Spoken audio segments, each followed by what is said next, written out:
श्रद्धा murder case हो या फिर झारखंड में रेबिका के कत्ल का मामला, इन मामलों में कई बातें कॉमन थी, जैसे कि धोखा, कत्ल और लाश के टुकड़े, जिन्हें फ्रिज में रखने की बात भी सामने आई थी। वहीं ये मामला दो राज्यों का बन गया था। तो आखिर क्या है ये पूरा मामला? आइए जानते हैं सिलसिलेवार तरीके से इस वीडियो में। असम के गुवाहाटी के पुलिस थाने में वंदना नाम की एक महिला पहुंचती है। वो महिला बहुत परेशान और उदास थी। उसने पुलिस को बताया कि उसका पति अमर ज्योति डे और उसकी सास शंकरी डे अचानक से कहीं गायब हो गए हैं। उसने उन दोनों को काफी तलाश की, लेकिन वो मिल नहीं रहे हैं। पुलिस को ये बात बताते हुए वो महिला रोने लगी। फिर पुलिस ने उसकी शिकायत सुनने के बाद उसे मदद का भरोसा दिया और कहा कि वे जल्द ही उसके पति और सास को ढूंढ निकालेंगे। जिसके बाद पुलिस ने शो और आसपास के जिलों में भी पुलिस को उनके बारे में बताया गया था। पुलिस ने उन दोनों को बहुत ढूंढा, लेकिन उनका कोई सुराग नहीं मिल पाया। फिर भी पुलिस अपना काम कर रही थी। अमर ज्योति और उसकी मां शंकरी डे को लापता हुए 2 महीना हो गए थे। लेकिन इसी 2 महीने के दौरान कहानी में एक नया मोड़ आता है, जब एक शख्स गुवाहाटी पुलिस थाने पहुंचता है और वो खुद को लापता हुए अमर ज्योति का चचेरे भाई बताता है और पुलिस को ये भी बताता है कि लापता हुए शंकरी डे के बैंक खाते से कुछ दिन पहले पैसा निकाले गए थे। अब पुलिस के पास एक ही मामले की 2 शिकायतें दर्ज थीं, लेकिन दोनों ही शिकायतों में एक फर्क था। वो ये कि नैन शिकायत में पहली शिकायत दर्ज कराने वाली वंदना पर ही शक जाहिर किया था। अमर ज्योति के चचेरे भाई नैन शिकायत पर शक इसलिए किया था क्योंकि वंदना ने अपनी सास यानी शंकरी डे के खाते से पैसे निकाले थे। बस यही बात पुलिस के लिए अंधेरे में रोशनी की तरह साबित हुई और एक बार फिर से पुलिस ने अलग अलग एंगल से मामले की छानबीन करना शुरू कर दिया, लेकिन उन दोनों का कोई सुराग नहीं मिला। और 14 फरवरी 2023 को वंदना एक बार फिर से पुलिस थाने पहुंचती है और अपने पति और सास के बारे में पूछती है, लेकिन पुलिस ने उसे जांच जारी होने की बात कहकर वहां से उसे घर भेज दिया। लेकिन पुलिस अब उस पर नजर रख रही थी। इसके बाद पुलिस ने एक एक कदम आगे बढ़ाया और अमर ज्योति की पत्नी वंदना का मोबाइल सर्विलांस पर लगा दिया। साथ ही उसकी लोकेशन भी ट्रेस किया गया।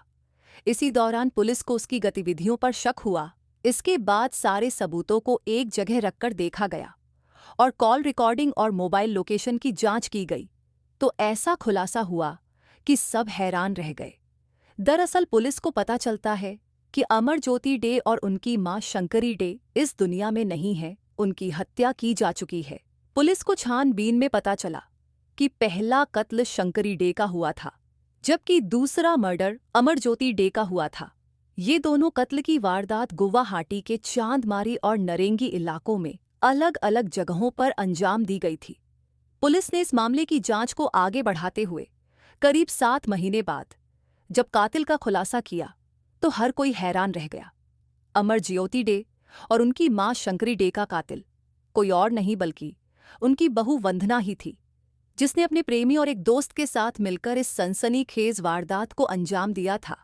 जिसके बाद फरवरी 2023 में वंदना और उसके एक दोस्त को गुवाहाटी पुलिस गिरफ्तार कर लेती है। अब बारी थी तीसरे किरदार की, तो उसे भी पुलिस ने तिनसुकिया जिले से गिरफ्तार कर लिया। और जब पुलिस ने तीनों से पूछा तो ऐसी खूनी साजिश निकलकर सामने आई जिसे जानकर सब हैरान रह गए। दरअसल वंदना और अमरज्योति एक दूसरे से प्यार करते थे और करीब 12 साल पहले वंदना और अमरज्योति ने अपने परिवार वालों की मर्जी के खिलाफ जाकर शादी की थी। हालांकि बाद में वंदना की सास यानी शंकरी डे अपनी बहू और इस शादी को स्वीकार कर लिया था। और यही नहीं, शंकरी अपने बेटे और बहू को रुपए पैसों से भी मदद करती थी। लेकिन बाद में अमरज्योति और वंदना के बीच झगड़ा होने लगा। अक्सर दोनों किसी न किसी बात पर झगड़ते रहते थे। घर में विवाद और झगड़े की वजह से वंदना काफी परेशान रहने लगी थी और इसी वजह से उसने जिम में नौकरी करना शुरू कर दिया था। वहां पर वो फिटनेस ट्रेनर के तौर पर काम करती थी। उसकी सास के रिश्ते में खटास आ गई थी, लेकिन वंदना के मन में कुछ और ही चल रहा था। वो अपनी सास और पति को रास्ते से हटाने का मन बना चुकी थी। उसके दिलो दिमाग में रात दिन बस यही चल रहा था कि कैसे भी करके इन दोनों को रास्ते से हटाया जाए। उसे इस बात का भी एहसास था कि ये काम अकेले करना मुमकिन नहीं है। लिहाजा वंदना ने अपने दो दोस्तों को अपनी सारी कहानी सुनाई और उन्हें भी अपने खौफनाक प्लान में शामिल कर लिया। और अब बस उसे सही मौके की तलाश थी। उस दिन दोपहर का वक्त था और अमरज्योति किसी काम से बाहर गया हुआ था। घर में शंकरी और उनकी बहू वंदना अकेली थी। उसकी सास को जरा सा भी अंदाजा नहीं था कि अगले कुछ पलों में उसके साथ क्या होने वाला था। शंकरी डे जब अपने कमरे में आराम कर रही थी, तभी वंदना वहां पहुंची और बेड पर चढ़ गई। इससे पहले उसकी सास कुछ समझ पाती, वंदना ने उसके नाक और मुंह पर तकिया रख दिया। शंकरी डे छटपटाती रही, तड़पती रही, लेकिन वंदना ने उसे नहीं छोड़ा और कुछ देर बाद शंकरी का शरीर शांत हो गया। वो दम तोड़ चुकी थी। अब प्लान के मुताबिक वंदना ने अपने दो दोस्तों को कॉल करके अपने घर बुला लिया और वो दोनों शख्स वहां पहुंच जाते हैं। अब तीनों मिलकर पहले तो शंकरी की लाश को टुकड़े टुकड़े कर दिए और फिर उन टुकड़ों को पॉलीथीन में बांधकर फ्रिज में रख दिया। और जब अमरज्योति डे वापस आया और उसने अपनी मां के बारे में पूछा तो वंदना ने बताया कि वो किसी काम से बाहर गई है, लेकिन अभी तक वो लौट कर नहीं आई है। इसके बाद वो अपने पति के साथ मिलकर शंकरी डे को तलाश करने का नाटक करती रही। अब वंदना को उस मौके का इंतजार था जब वो अपने पति को रास्ते से हटा सके। इस दौरान वो दोनों शंकरी को तलाश करते रहे, लेकिन पुलिस के पास नहीं गए और 17 अगस्त 2022 को आखिरकार वंदना को वो मौका मिल ही गया जिसकी उसे तलाश थी। उस दिन अमरज्योति और वंदना नरेंगी के एक फ्लैट पर आए हुए थे और वो दोनों वहां पर अकेले थे, जिसके बाद वंदना ने अपने दोनों दोस्तों को फोन करके वहीं बुला लिया। अब मौका मिलते ही वंदना ने अपने दोनों दोस्तों के साथ मिलकर अमरज्योति पर एक रॉड से हमला कर देते हैं। उन तीनों ने अमरज्योति पर इतने वार किए कि उसकी वहीं पर मौत हो गई। अब तीनों ने मिलकर शंकरी की तरह ही अमरज्योति की लाश को भी टुकड़े टुकड़े कर दिए और फिर उन टुकड़ों को पॉलीथीन में पैक कर लिया। सास शंकरी डे और पति अमरज्योति डे का कत्ल तो हो चुका था, लेकिन अब उनकी लाश को, या यूं कहें कि लाश के टुकड़ों को ठिकाने लगाने की चुनौती वंदना के सामने थी। लिहाजा उन तीनों ने तय किया कि लाश के टुकड़े को असम में नहीं बल्कि पड़ोसी राज्य मेघालय में ठिकाने लगाना सही होगा। और इसी प्लान के तहत लाश के टुकड़ों को पॉलीथिन में रखा और फिर उन्हें 2 बैग में भरकर वे तीनों बॉर्डर की तरफ निकल पड़े।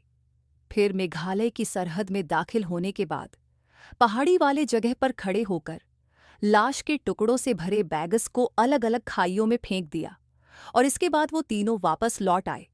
साथ ही पुलिस की पूछताछ में वंदना ने ये भी बताया कि उसका पति हमेशा नशा करता था और उसकी कई लड़कियों के साथ संबंध भी था। इन सब की वजह से ही उन दोनों के बीच आए दिन झगड़े हुआ करते थे। पूछताछ के बाद गुवाहाटी पुलिस तीनों को पड़ोसी राज्य के उन ठिकानों पर ले गई जहां उन्होंने शंकरी डे और अमरज्योति की लाश के टुकड़े को फेंक दिया था। इस काम के लिए मेघालय पुलिस की भी मदद ली गई और सबसे पहले चेरापूंजी के पास खासी हिल्स से शंकरी डे की लाश के टुकड़े बरामद किए गए। इसके बाद दूसरी जगह से अमरज्योति की लाश के टुकड़े भी पुलिस ने बरामद कर ली। पुलिस इस केस की छानबीन के दौरान वंदना और धंती के मोबाइल फोन और लाश के टुकड़ों को ले जाने वाली कार और दोनों मरने वाले के एटीएम कार्ड और साथ ही फटे हुए कपड़े और एक कंबल भी बरामद किए। ये वही कंबल था जिसमें शंकरी डे की लाश को लपेट कर ले जाया गया था, जिसके बाद ये सभी बरामद हुए सामान को फॉरेंसिक जांच के लिए भेज दिया गया। पुलिस इस केस की खुलासा करने के बाद वंदना और उसके 2 दोस्तों को अदालत में पेश किया गया, जहां उन्हें जेल भेज दिया गया। तो दोस्तों, आज की कहानी यहीं पर खत्म करते हैं और साथ ही क्राइम की दुनिया से जुड़ी ऐसी ही कहानियों के लिए हिंदी क्राइम टीवी चैनल को सब्सक्राइब कर बेल आइकन जरूर दबा लें। मिलते हैं एक और सच्ची कहानी के साथ।